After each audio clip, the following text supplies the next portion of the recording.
Hi, this is Hot Chocolate with Paul for Wednesday, September 4th, and tomorrow is a major milestone anniversary for me. I'm going to talk about it while I'm doing some driving today. I'm driving along Route 318 near Waterloo.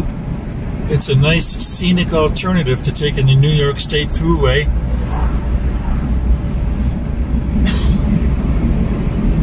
So my anniversary tomorrow it'll have been 10 years since I last worked at a TV station.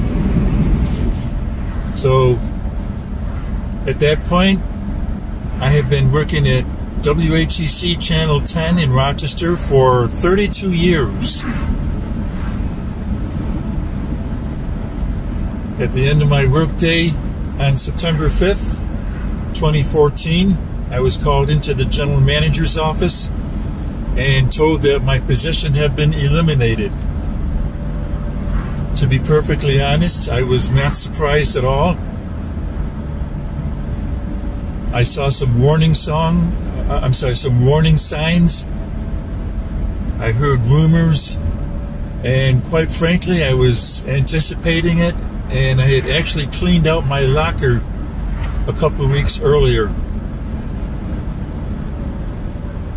How did I feel about it?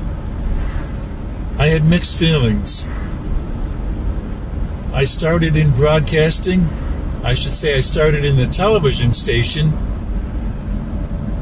in 1982 as a part-time college job while I did my senior year at the State University of New York at Geneseo. And at that time, I was pretty excited about the TV business. I didn't have any specific goal in the broadcasting business. I should say that at one point, I wanted to own a small mom-and-pop type radio station. But even then, in 1982, I saw that that was not something that was going to be something that would last in the long run. I already saw signs of corporations buying out small stations, things like that. So anyways, in 1982, I was pretty excited about the TV business. I liked it. I liked working behind the scenes. I liked working in the control room.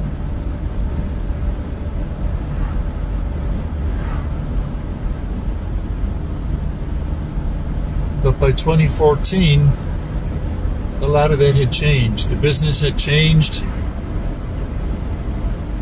I had low morale, is a good way to put it.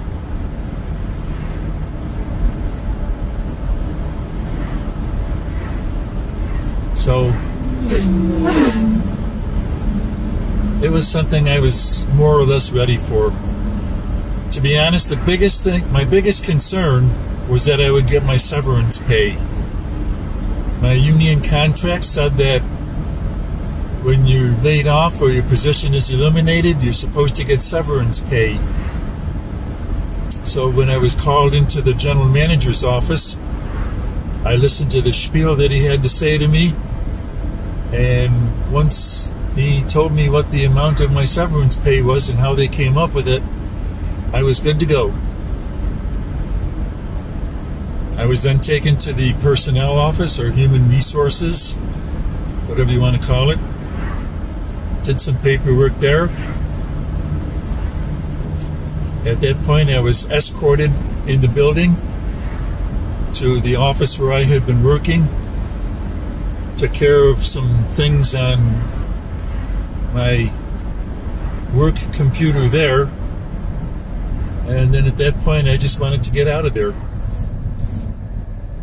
I got in my car, pulled out of the parking lot, and I have never been back to the building. Never. No desire to go back. I put it behind me. So after I pulled out of the parking lot, I found a good spot to pull over on the side of the road, a safe spot, and texted my wife at the time and my kids. Well, it finally happened. I'm out of a job. So then I went home.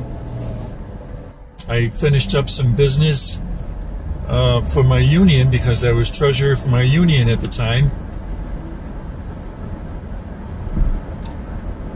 I sent a message to the union president that I was resigning because I just lost my job, and made arrangements to get the union property over to him. And then I booked myself a trip to Florida. How about that? I figured, well, I got some time. Might as well take advantage of it. To be honest, at that point, I didn't know what I wanted to do next. I made arrangements to get some career counseling just to see what they had to say about it. My severance pay was to last me about 20 weeks. So I figured I had 20 weeks to decide what I wanted to do next and find a job. I did a little bit of that, the career counseling stuff. I did a little bit of that. And actually, it was on my trip to Florida that I finally made a decision about what to do next. I can remember the very moment.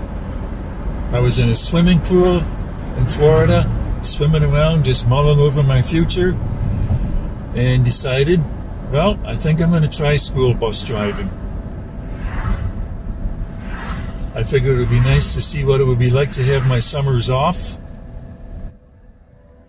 and then go from there. By the way, this is Montezuma National Wildlife Refuge on the left.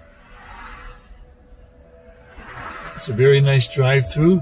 Not really going to take the time to do it today, but it's a nice drive-through that I should do at some point.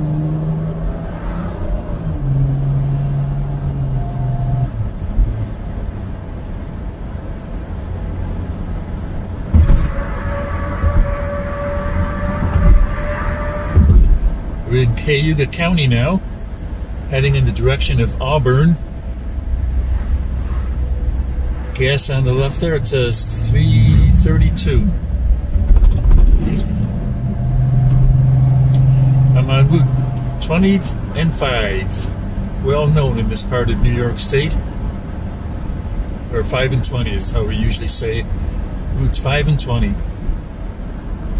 Eastbound.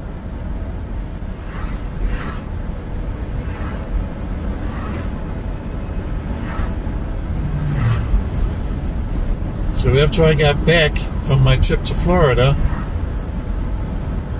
I filled out job applications for 4 different school districts for being a school bus driver. Ultimately, I ended up with Spencerport.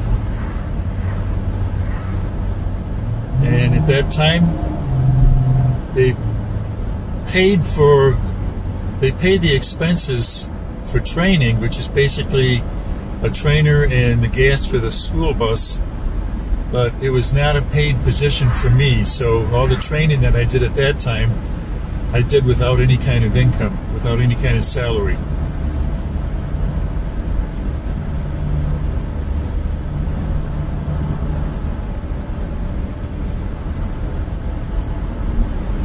So how did I get into broadcasting? Well, in 1974, I was a member of the Grease Cadets Drum and Bugle Corps. As part of that, we would travel to other cities, other states, and participate in junior drum and bugle corps competitions. Every corps hosted a show once a year, so we would go to each corps' home field, do our competition, and see what place we came in. So our own show for the Grease Cadets was coming up that summer, 1974, and the public relations director of the Grease Cadets asked about 10 of us kids if we would like to make an appearance on a TV station, on a TV show.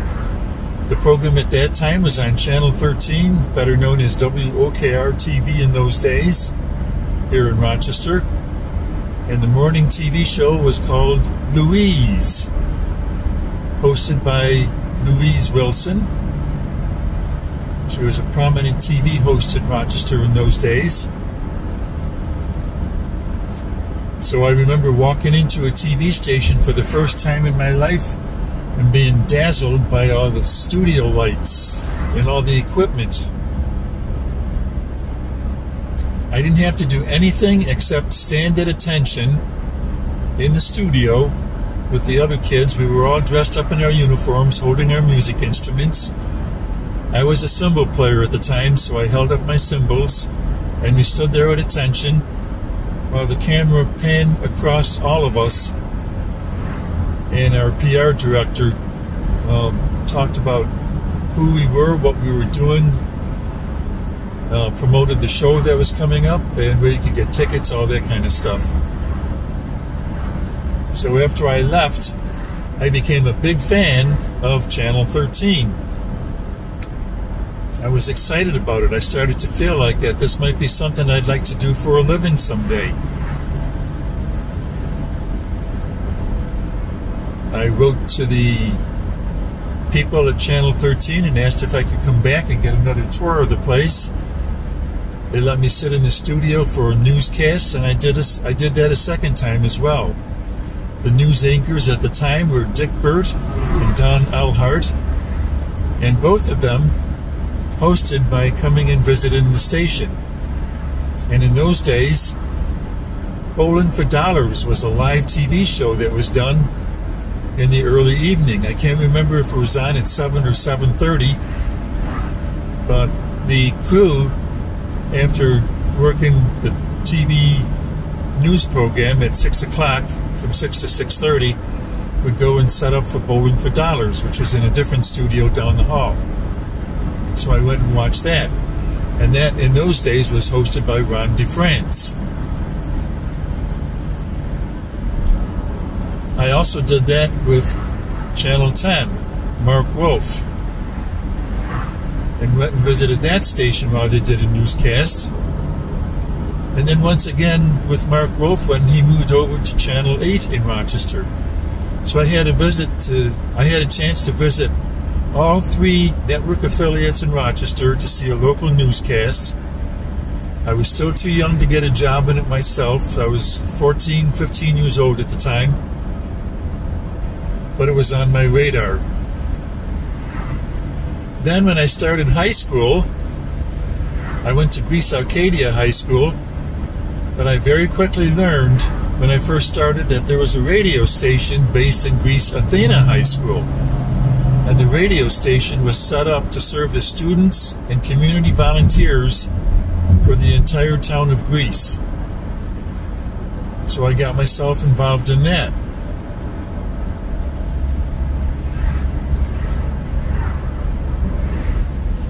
We're still driving on routes 5 and 20, heading towards Auburn.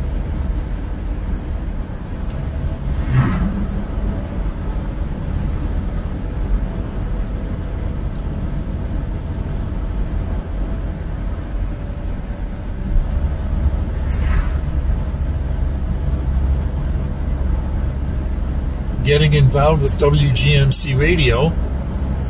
Like I said, it was a community station at the time. A lot of the positions were filled by high school students in those days. And to this day, I am very, very impressed that the adult management of that station trusted us students with FCC licensed equipment to be alone in the building with none of them around.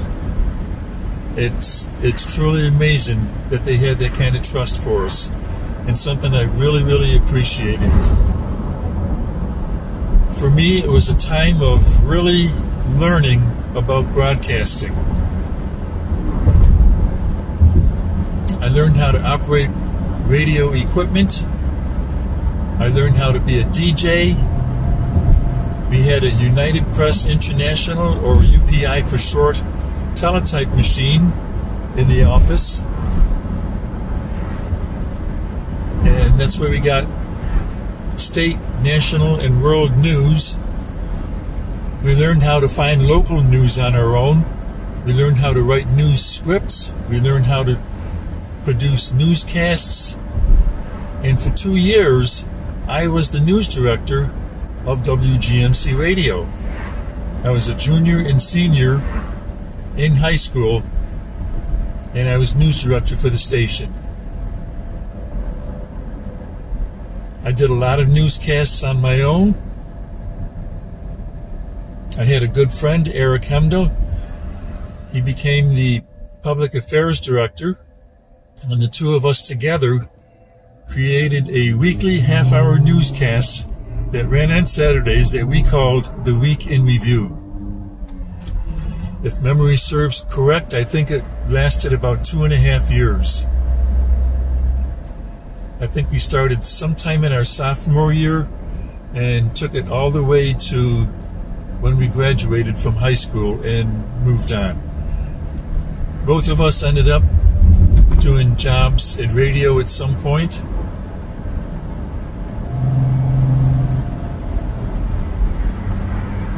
Eric today has moved on to a different career.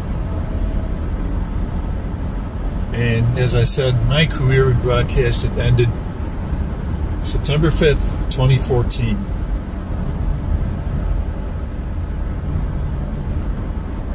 So from high school radio, I went on to, I should say that while I was in high school, I also got a job, my first job ever, at WEZO Radio.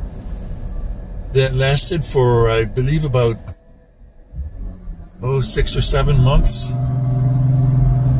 I was the automation operator on weekend evenings. Got to listen to beautiful music all the time. WEZO. No, I did not do any announcing on WEZO. That was all done by Jerry Warner, who was the morning host. And if you remember WEZO in those days, his recorded voice was on 24 hours a day.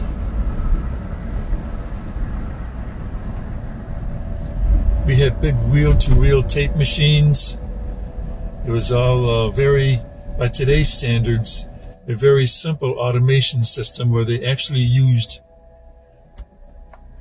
pegs to stick in to determine what order the machines would run. And then, as I recall, there was also some kind of a simple sequence computer program. I couldn't even tell you what computer it was or anything like that.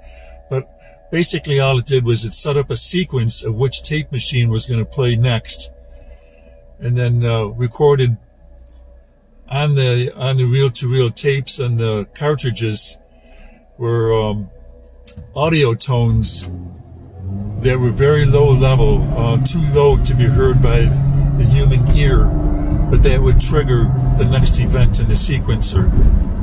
It was cool to watch at the time. Very simple, very cool to watch. And I liked the job. Ironically, that ended up being the first job that I ever got fired from. I still don't know the reason behind it, but what I gathered from rumors, but there were some kind of changes going on at the station in those days, and even something about filling their quota of hiring enough minorities to be on the staff.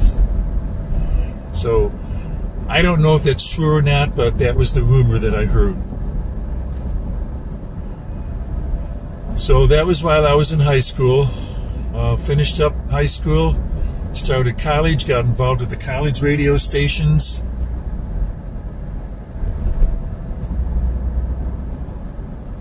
And then while I was in college, I started working at WPXY, which at that time was also automation, and it ran the similar automation. It had the acronym FRED. Everywhere it existed, it was named FRED. And I'm not going to say what the F stood for, but I will change it to Freaking Ridiculous Electronic Device. You can use your imagination for what the F really stood for.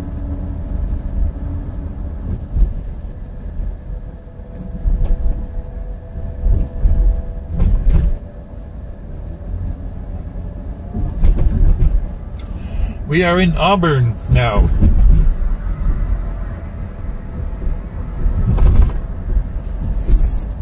Hope you're enjoying the view while I talk about my radio days. And that ultimately ended up to my TV days. So between junior and senior year in college, I ended up getting a job at WROC TV8 in Rochester. I knew that was a vacation summer relief job. It was temporary.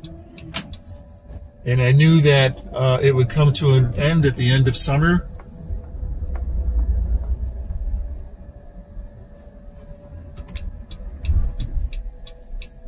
And then I would move on to whatever happened next. Back to college in the fall. However, I actually got recommended and referred to Channel 10 because they were looking for somebody to be part-time on weekends working in the control room. So I got a referral over there and I got hired, and I have been there ever since. 1 year of part-time, another summer of vacation relief, and then I was offered a full-time job, and that's where I spent a total of 32 years of my life at WHEC TV Channel 10. I don't miss the business anymore. It changed enough.